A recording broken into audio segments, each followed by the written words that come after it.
I'm Tolu. Hello, hello, I am NetChef. And we're Tolu NetChef. If you are a returning subscriber, welcome back. If you're new to our channel, welcome. Make sure you stay tuned, follow us on social media, Snapchat, Instagram, possibly Twitter, and just keep in touch. Especially with the school year at Penn coming up. Make sure to like this video, comment, subscribe, and check out our other videos that are on our page. Okay, let's get right into this.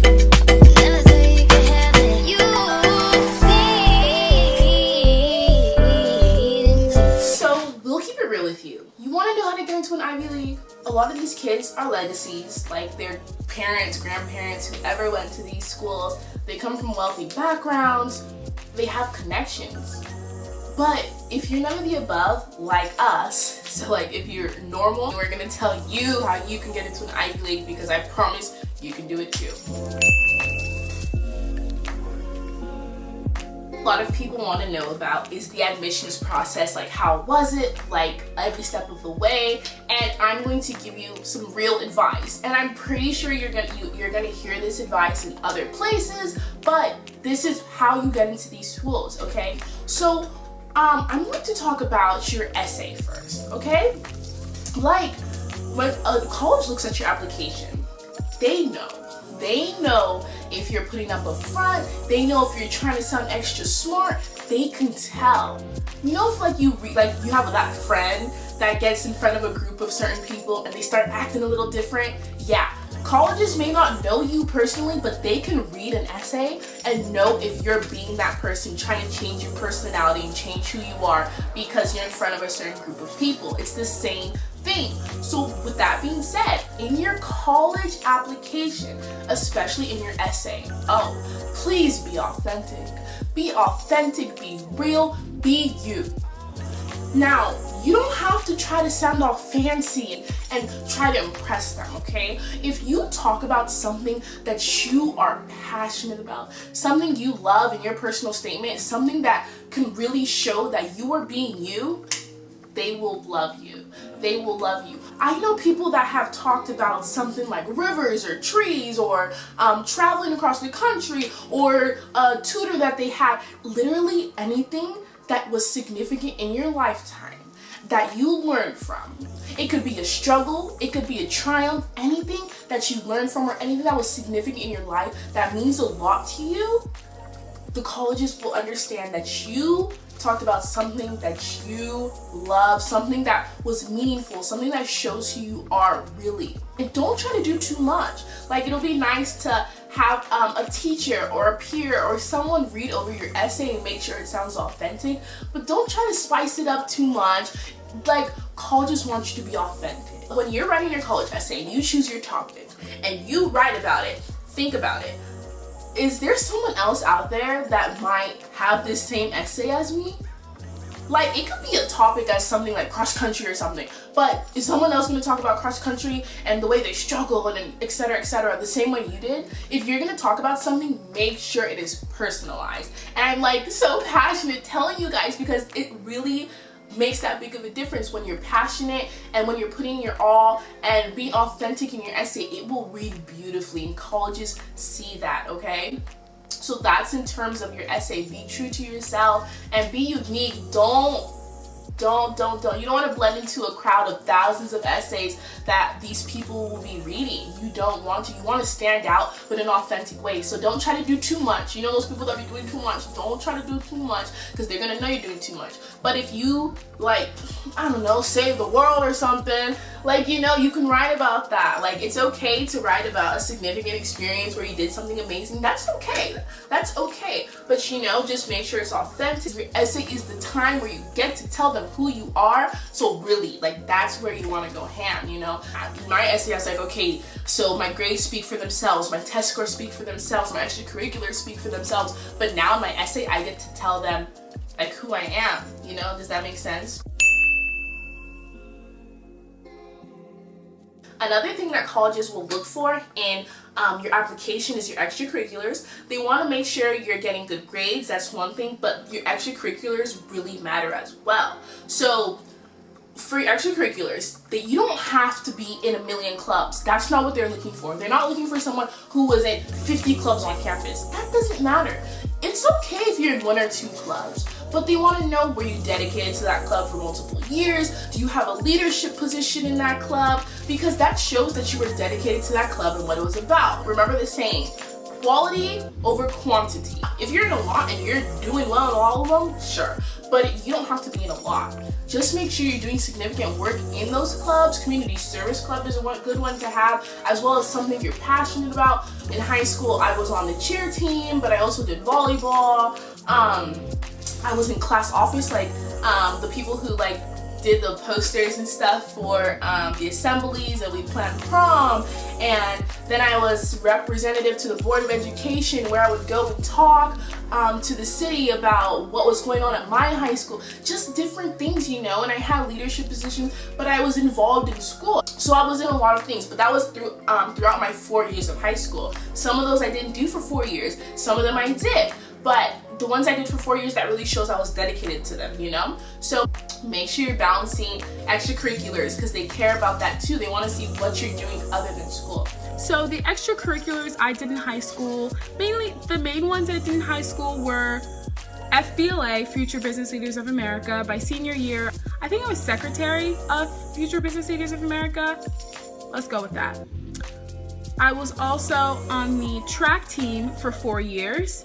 I also was on the cheerleading team for 4 years, and then was co-captain of my cheerleading team for my last 2 years. Some other activities, extracurriculars I did in high school, I was the treasurer of the National Honor Society, and that was just about how like committed I was during high school. I did a lot of other little things, but those were like my main one. Hey guys, Tolu here from Tolu Neche, and I just wanted to take this time to introduce to you guys a special feature. Drum roll please.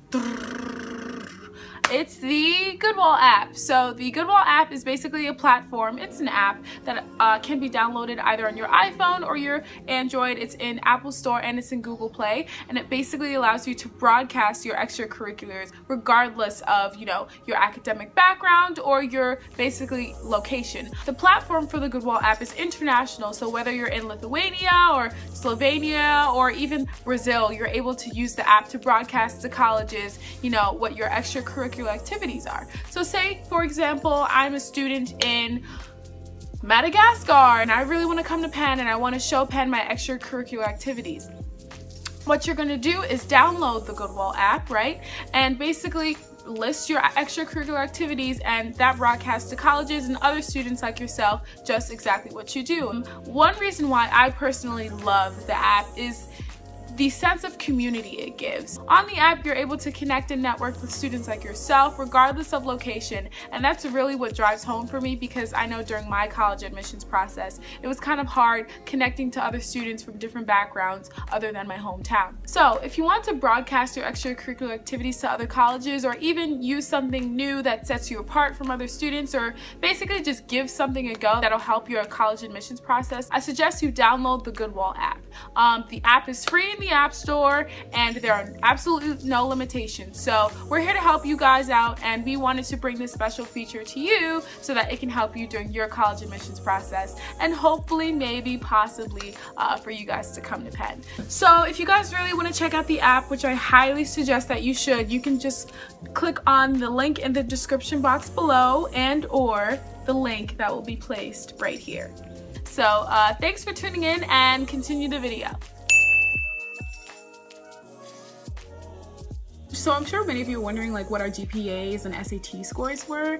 I just wanted to say that you guys shouldn't be too heavy-handed on whatever your GPA is or whatever your SAT scores are. I feel like as long as your scores are reflective of who you are, like that's completely okay. I mean, if you don't score as high as you really want to, as long as you show that college that you're committed and that is absolutely where you want to be, everything will be fine. So in regards to SAT scores and GPAs and all that stuff, I wouldn't dwell too heavily on them. Just know that as long as you show the school that you really want to go there, that's all that really matters in the end. So in terms of grades, I know. I'm gonna break a myth right now, And you do not have to have all A's to go to an Ivy League school. You do not have to have all A's to go to an Ivy League school. I know it sounds crazy. I know that like goes against everything you've been told all your life, but you don't have to have all A's. I didn't have all A's from freshman to senior year. No, some people do, and bravo to them, but that wasn't me. And guess where I still am? At the University of Pennsylvania. So it's okay to not be perfect. Colleges understand that you're not going to be perfect, okay? So it'd be great if you have superb grades. So grades do matter, don't get me wrong, grades matter. So make sure your grades are pretty up there, alright? But also make sure you balance your grades with your extracurriculars. They'd rather see someone who is like wholesome, like it's a wholesome review. They'd rather see someone who has pretty high grades or like pretty decent grades, but is also involved in clubs and being active, you know? They like to see both. So they'll probably choose someone who has like pretty decent grades, pretty good grades, and being really involved versus someone who has perfect grades, 4.7 GPA, but aren't really involved in any like activities, because they want someone who's wholesome. They don't want someone who's just doing one thing, you know? So make sure you're doing multiple things to get into these schools. Another topic we'll talk about is test scores. So everyone thinks you have to have a perfect SAT score, perfect ACT score to get into these schools. And I'm gonna tell you that, again, I didn't have nearly a perfect SAT score. I didn't have a perfect ACT score. I look at some of these kids and I'm like, how did I get into this school? Because these kids were way up there and I wasn't. But that just shows you that if someone like me who didn't have perfect test scores is at Penn right now in Ivy League, then you didn't have to be perfect to get in. I was shocked when I got in because I was like, I'm not like those other kids. But it turns out everything else that I was involved in high school balanced out with my grades, and it balanced out with my test scores. It's literally wholesome. So don't worry, like if you're going into your senior year right now, if you're younger, don't worry if your grades were not always perfect. Don't worry if you don't have perfect test scores. It's okay. Just make sure as a whole that you look like a pretty good candidate, you know? You can't like be falling in all areas, you know, that doesn't really look good. But as long as you might be falling in one area, but the other area is pretty high up and they balance each other, you know? So that's exactly what they're looking for. So balance your grades, your extracurriculars, make sure your test scores, you know, are pretty good, but they don't have to be perfect, and I can promise you that. Everything is looked at together, like they look at it all together. So yeah. And there's also a section on the application of any college, really, I believe, where it'll be like, is there anything you want to explain? A lot of people leave that blank because they're like, no, there's nothing I want to explain. But if there's something on your application, if there's a year where you didn't get the best grades, something, it's okay to write in that box and explain. Explain what happened that year where you probably didn't get the best grades. It's okay to explain. And it's better for you to explain and tell them why you got that C that one year or anything like that, because you were going through this. Maybe something happened in your family. Maybe you were struggling and going to tutoring for that class and you really tried. They want to know that. If you explain to them, let them know. I got ACL and meniscus surgery and I missed a lot of school and it reflected in my grades. But guess what? I typed in that box and told them that I had surgery and I was missing a lot of school and I might have slipped up a little bit, but I got it back together, which was evident in my grades because they improved. But you have to explain those things, because imagine if someone just looks at your application and you had a D one year, but you didn't explain it, or you had a C or anything like that, and you didn't explain it, they're gonna wonder. And they're gonna create a narrative in their own head as to what happened that year, when really you can take the time to explain to them. Don't let them create a picture in their mind of what you are. You have the power to show them who you are and tell them who you are through your application. So I'm sure many of you are wondering whether to apply ED or RD. I applied ED, which is early decision, and our acceptance rate for the class of 2020 was about 23.2%. I decided to apply early decision to Penn because I wanted to show Penn admissions my full commitment to the school. I knew that applying RD, I'd have a lower chance of getting accepted, but I'd also be showing Penn admissions that I wanted to go to Penn, but wasn't sure if it was for me. But since I knew 100,000 trillion% that Penn was for me, I decided to apply early decision. Personally, I applied regular decision because honestly, like, I won't even front with you guys, I didn't know I wanted to go to college. I had like a list of 20-something schools. Insane, I know, but I really didn't know where I wanted to go. I had like a few like top choices. Penn was a reach for me, and I was like, you know, I'm gonna apply to these schools, so I applied to Penn regular decision. Keep in mind, if you apply early decision, you can only apply early decision to one school. So if you really want to go to Penn, apply early decision.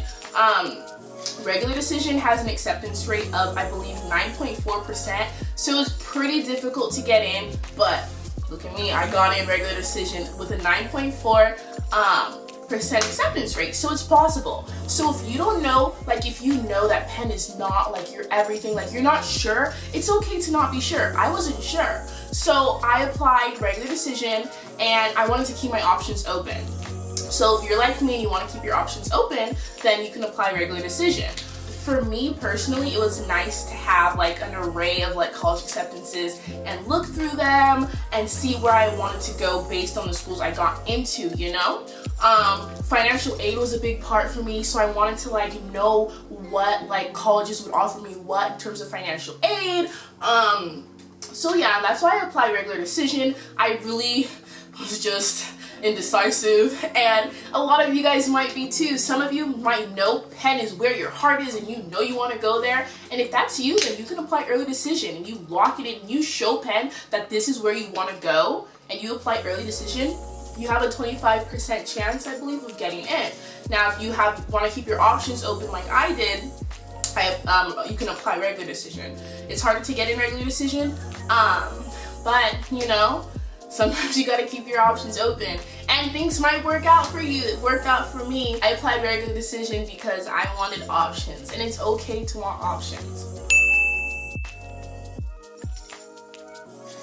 So if you put all of that together, that's how you stand out in a college application of everyone who talks about, oh, I started this community service club, because a lot of people, believe it or not, started clubs, or I was president of the ASB at my school, or you know those, like, think of your school, the kids that are top of the top. Imagine how many kids across the country are the top of their schools, you know? So imagine everyone talking about how they were the top of the top, and you know, they ran the school as president. But imagine how many presidents just applied to this Ivy League school, and they're gonna read them and be like, another president, another president.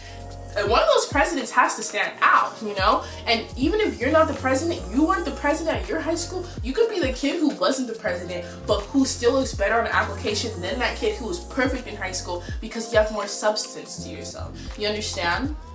So that's how you tackle the essay, that's how you tackle the grades and balancing extracurriculars and the test scores. You don't have to be perfect, okay?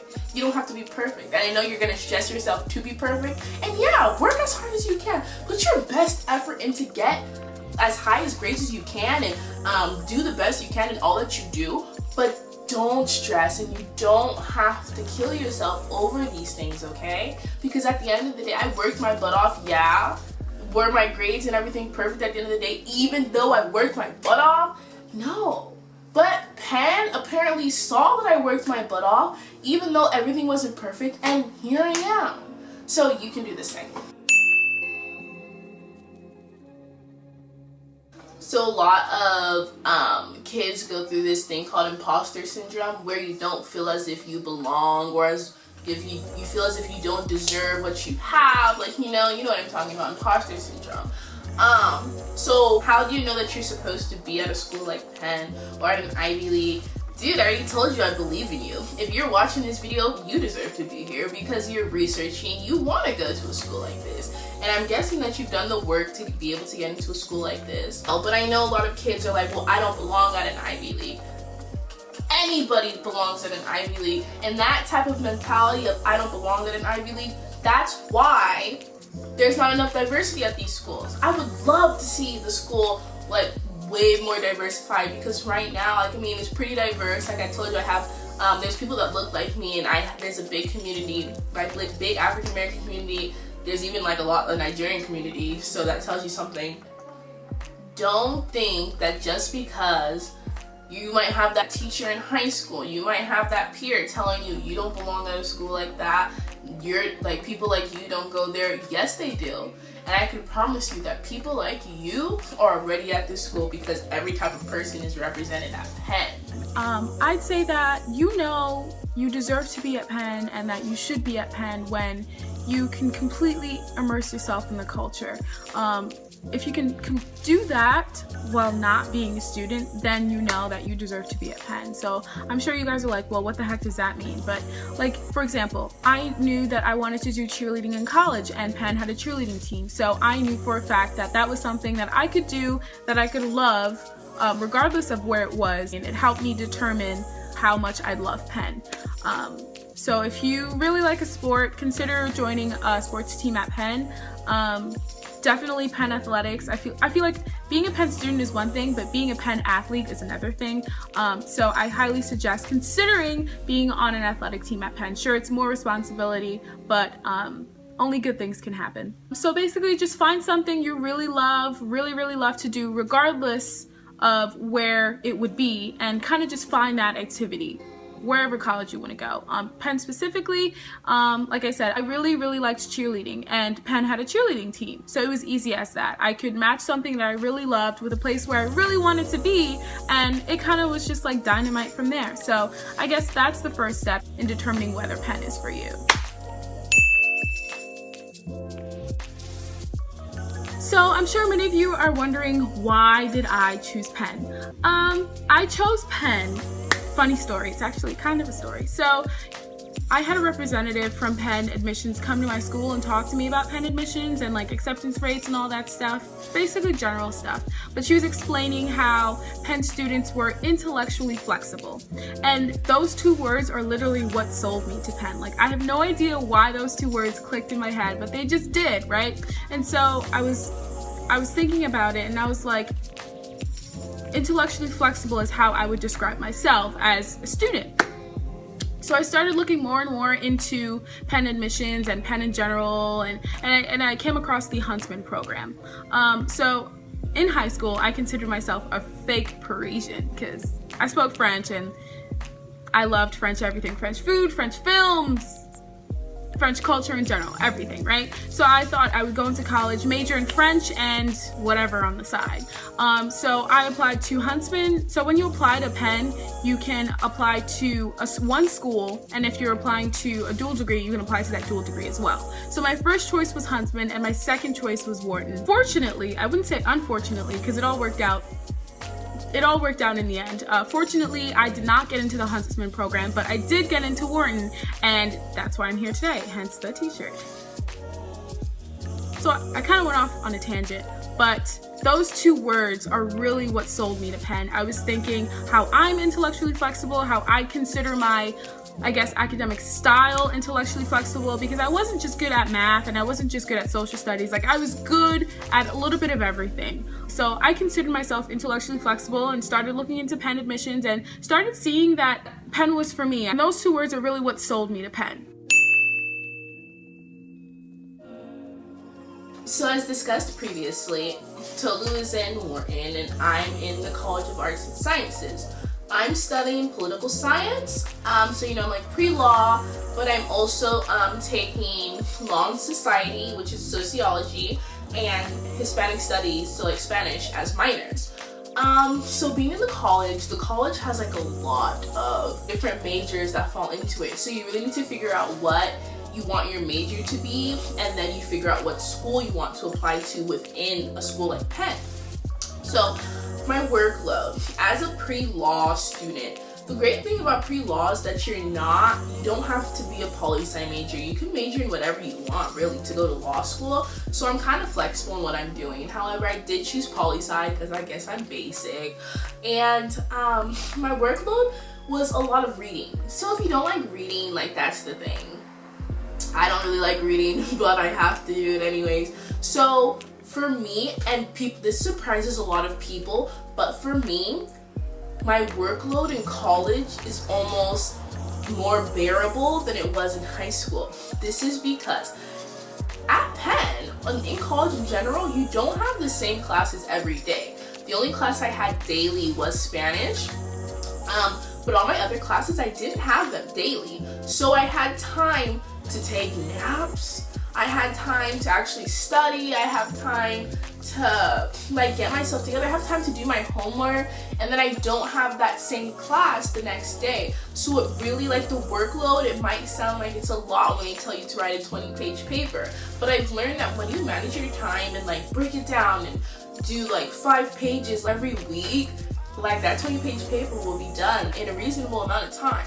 So the workload is it can get pretty heavy at times if you don't manage your time. Like, I'm not going to tell you being at an Ivy League school is a walk in the park. It's not. But for me personally, in high school, I was in the IB program, International Baccalaureate, and the workload for that was like nothing I've ever experienced in my life. But getting through that and then coming to a school like Penn, the workload isn't too bad for me. Like, I know how to handle it. As long as I don't, like, procrastinate, it's pretty okay to me.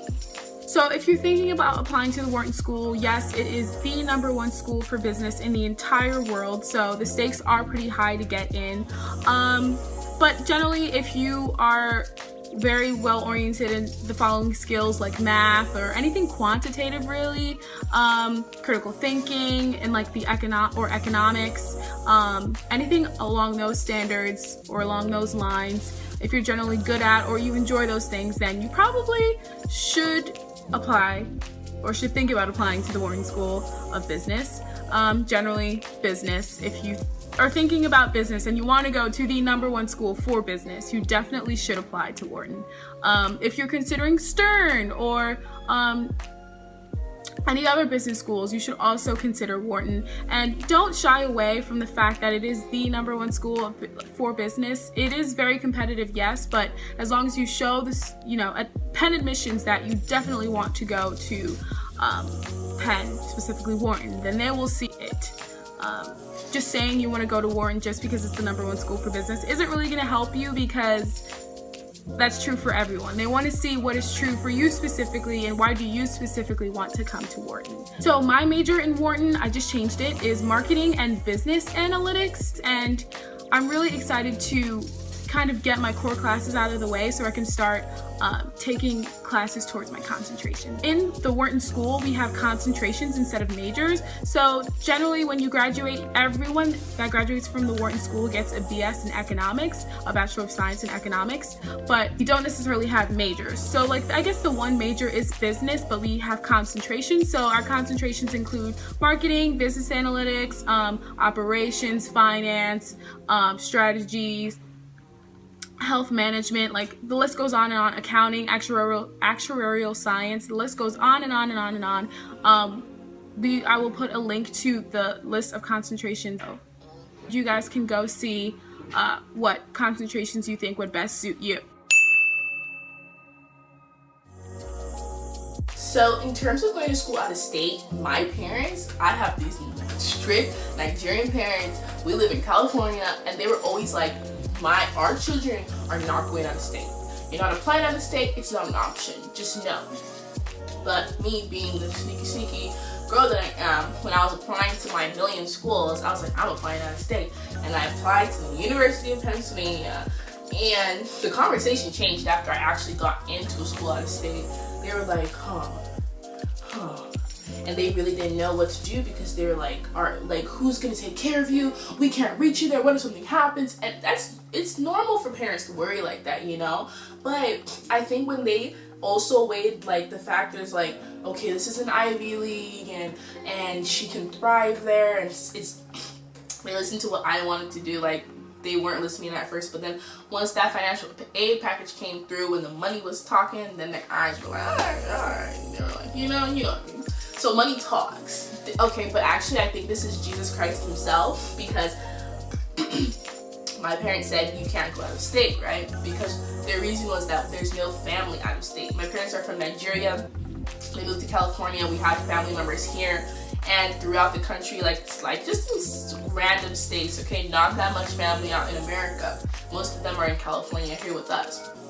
So tell me why I have an aunt, my my dad's sister lives in Pennsylvania, 1 hour from Penn. And I don't have much family in this country, and one of my relatives just so happened to live 1 hour away from the school and was like, oh my gosh, I'll take care of her, like, you know, it's my dad's sister.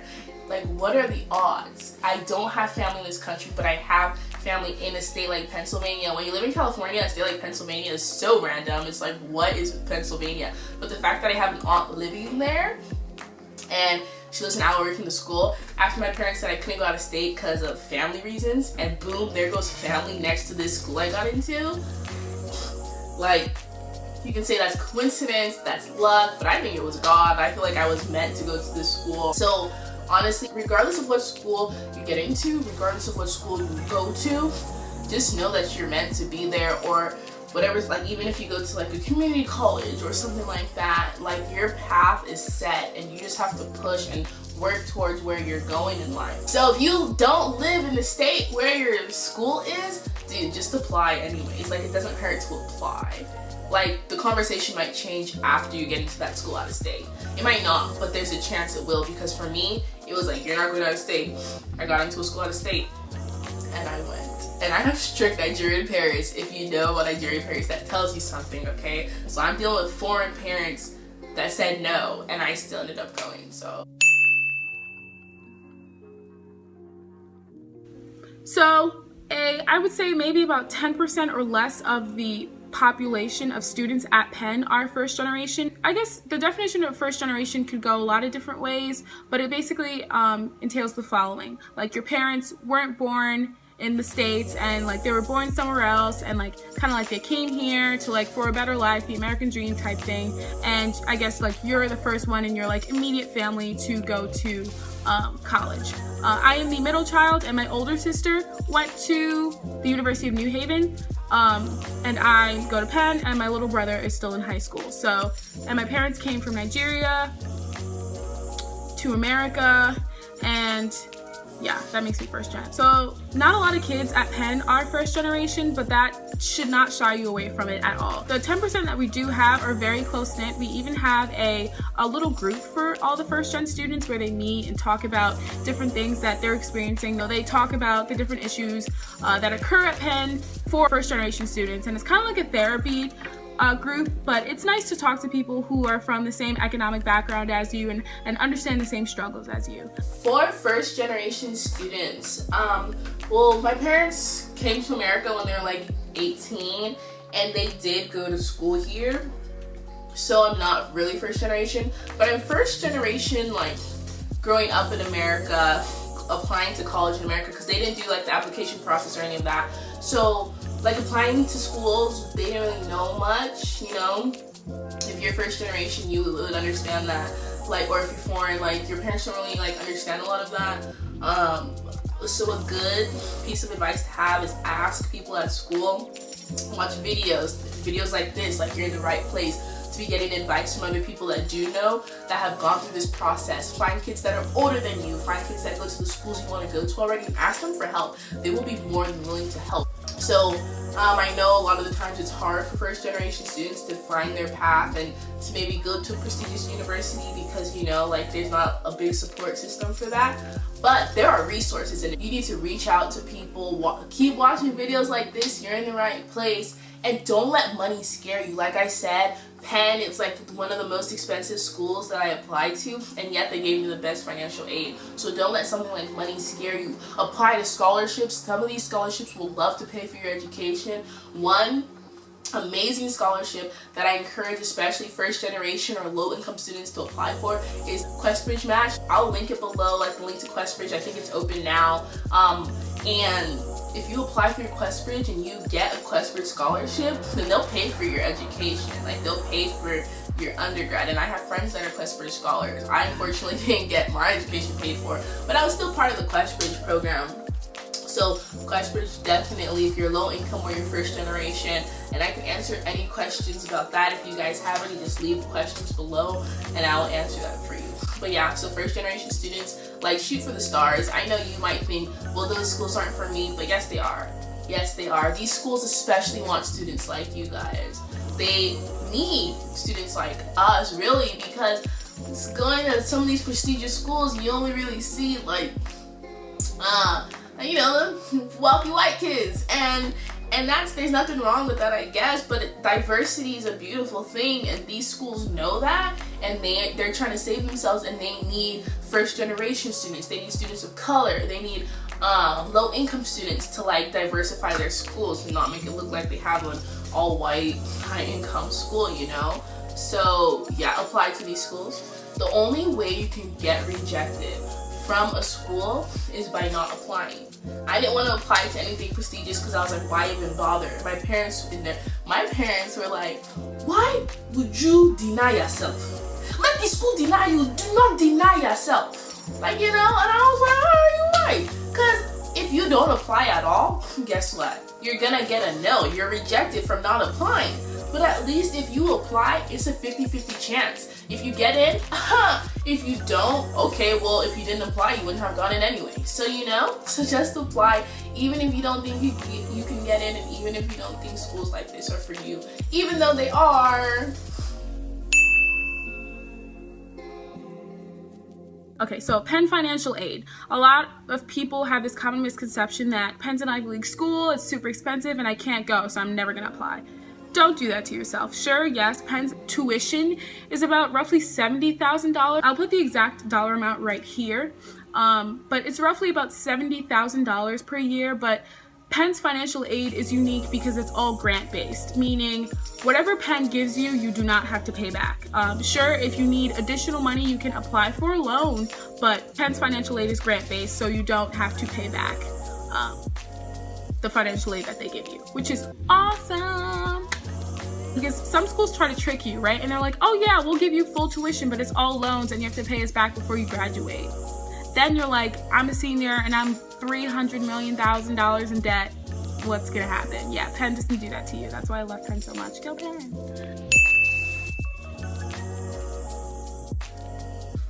So if you want to come to Penn, students from Penn come from all different types of backgrounds, right? You went to boarding school, private school, parochial schools, public schools, all of the above, right? I, for one, came from a public school system background. Ever since I was a wee little baby, like all the way until senior in high school, I went to public school. And I am a firm believer in the public school system. You don't necessarily have to go to a boarding school or private school to go to an Ivy League college. You can go to a public school and do just as great things and go to an Ivy League school. Not knocking down boarding schools and private schools, of course, because they're very great, but I'm also saying that public schools are also pretty great. So don't think just because you go to a private school that you're gonna get into Penn, and don't think that just because you go to a public school that you're not gonna get into Penn. Like, I, for one, went to public school. I mean, I didn't die or get lost in the system or anything, but I think that's a stereotype. So it doesn't matter what school you went to, as long as you kicked butt at the school you went to, like for high school, then you're fine. So I went to public school, Toga went to public school. You can be a normal kid from a public school in some place in this country and still go to an Ivy League. I promise you, because here I am. So, one piece of advice that I can give in the college admissions process. Well, I think I've relayed this message a lot, but just stay true to yourself. And if you believe you can do it, a lot of the times you can.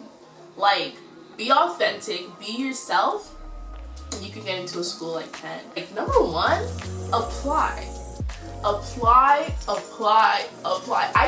After I got into Penn, like, people from my high school, not a lot of kids go to like Ivy Leagues. So I got into Penn and everyone was like, whoa, you're my inspiration, yada yada yada. My friends that were a year younger than me, and I'm like, dude, apply to this school. Like, there's a chance. Like, look, it happened to me, it can happen, but we have to apply, because people are so discouraged about not being able to get into these schools that they don't apply. So I'm like, apply. They're like, okay. And when it came down to it, they didn't apply. So I guess my one biggest piece of advice is apply. And when you're applying, stay true to yourself, because I believe in you, and I think that I've made it pretty clear that I believe in you. Like, I'm rooting for you to go to this school. You're online watching this video trying to figure out how to get to an Ivy League, so you're already in the freaking right place. You're where you're supposed to be. You're doing your research. I believe in you. So just know that if people around you don't believe in you, I believe in you. And the advice that we gave you in this video, use it. Be true to yourself in all that you do. Don't try to be someone you're not. And just be the best you that you can be. The one piece of advice I would give to you guys would be to stay true to yourself and to make sure that your application is 1000% indicative of who you are. Because lots of people apply to lots of different colleges and kind of lose sight of it all. They kind of apply to like 19 or 20 schools, and it's kind of just like a numbers game for them. But I mean, you can approach the college admissions process that way, but I feel like if you approach it from a different perspective, then you will reap the benefits so much more. If you apply to a couple of schools that you really, really love and like show that school that you're 100,000% committed to them, then they will truly see that. I only applied to 3 schools, and I only needed to apply to 3 schools because I applied ED to Penn and I knew Penn was for me. So what made me fall in love with Penn? Well, when I was searching the Ivy Leagues, they said that Penn was the #1 party Ivy, and I was like, that's where I'm supposed to be. No, I'm just kidding. I fell in love with Penn because when I got to campus, I felt so welcome. Like, I felt like I belonged there, despite being a California girl who moved across the country and knows nothing about East Coast culture. I still felt like I belonged. There was a community that wanted me there. I saw people that looked like me, and like, I felt comfortable, if that makes sense. Like, going somewhere like to a college where you feel comfortable, where people make you feel comfortable, I think that's big. And like, even in researching Penn, just that it's in Philly and like the location and the opportunities, the community is inviting, the community is warm. It feels good to be there. Penn is special. Penn is a school that I don't think any other school compares to. I mean, of course I'm biased, but like, I'm in love with my school. And I mean, in high school, high school was okay, but the happiness I feel at Penn now, I'm freaking making a video about it, like, it's unmatched. Like, I'm happy there. I'm happy there. And I think that, to me, that means a lot, to be able to be happy at a place that can be so rigorous at times, but I have the community that supports that. I have professors that are invested in me and want to help me do what I do. The opportunities I've had at this school, oh my goodness. Penn has provided me a type of happiness that I haven't found elsewhere, and I think that's a big part of it. Like, that's big, to me at least. So if you really want to go to Penn, you should look into 2 like high school preparatory programs. The first one is LEAD and the second one is LBW, Leadership in the Business World. I, this summer, was a camp counselor for LBW. Shout out to all my W kids. I love you guys so much. Hearts, kiss. LBW. So LBW is a 4-week program, and rising juniors in high school attend the program. And basically for 4 weeks, you are Wharton students, and you learn about business skills and different entrepreneurial skills. And basically, over the course of 4 weeks, you have to come up with a business plan and kind of have a presentation at the end of the day. It's kind of like a Shark Tank type vibe, and it was very interesting. I didn't do LBW, but being a camp counselor really made me happy. The students were so bright, and I think if you definitely think Wharton is for you at an early on in high school, you should definitely look into the LBW program to see if you could get your foot in the door, kind of. And the LBW program in no way, shape, or form guarantees admissions to Penn, but it does have some bearing on your admissions. So it can only help. So you should check that out. As for the LEAD program, that's directed for more, I guess, minority students, where LBW is directed more towards kind of international students. Now, of course, those are the general populations, but it's not completely closed off to those populations. Like I said, just because you're not African American and just because you're not international does not mean you will not be able to get into those programs. I'm just saying that's the general composition of those two programs. Also, quick shout out to all my kids in LBW. Shout out to Max, Ben, Jimin, Bojena, Alia, Mark, Orion, Meenakshi, Jack, and Derek. Shout out to you guys. I love you guys and I miss you guys, and come to Penn because it's great. Yeah. Also shout out to all the other LBW kids. I can't shout you out because my team comes first, obviously. No, but the kids at LBW were great. It was a great program, and if you really want to come to Wharton, you really should think about doing the program because I loved it and I was a camp counselor. So yeah.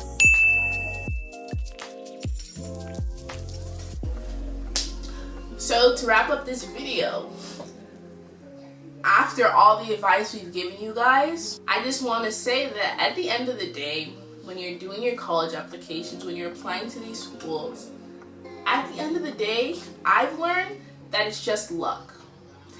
I think it's pure luck and probability. Is there a way to improve your chances? Is there a way to improve your luck? Of course. That's why I made this video, to try to improve your chances and improve the luck.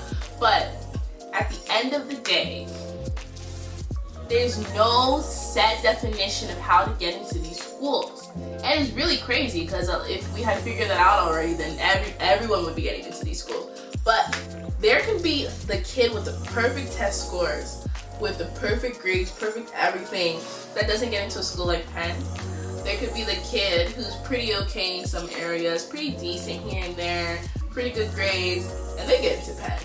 Now, from a lot of people's perspective, the kid who had perfect everything should have gotten into this school, not the other kid, but the other kid got in. Why? Maybe his essay was better, maybe Penn liked what he could possibly grow into. You never know what the admissions board is gonna think when they see your application. But what you can control is how polished and how well your application that you're gonna submit is. It's like you're about to play the lottery and someone gave you a hint to at least one of the numbers that's gonna be on it and you have to fill in the rest. Well, this is me and Tolu giving you hints as to like what number you should put on that lottery card, you know? Like, we're giving you hints as to how to improve your application and how to stand out in your application.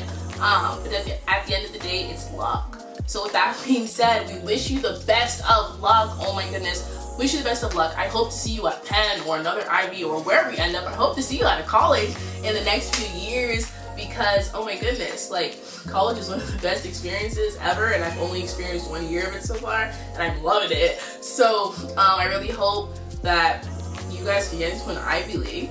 If not an Ivy League, I hope you get into some school that you're gonna fall in love with regardless, because I believe in you, we believe in you, we know you have the potential to do it, and go out there and kill it. Make sure to leave comments below if you have any questions, if there's anything we didn't cover. We'll make a video on academics at Penn pretty soon.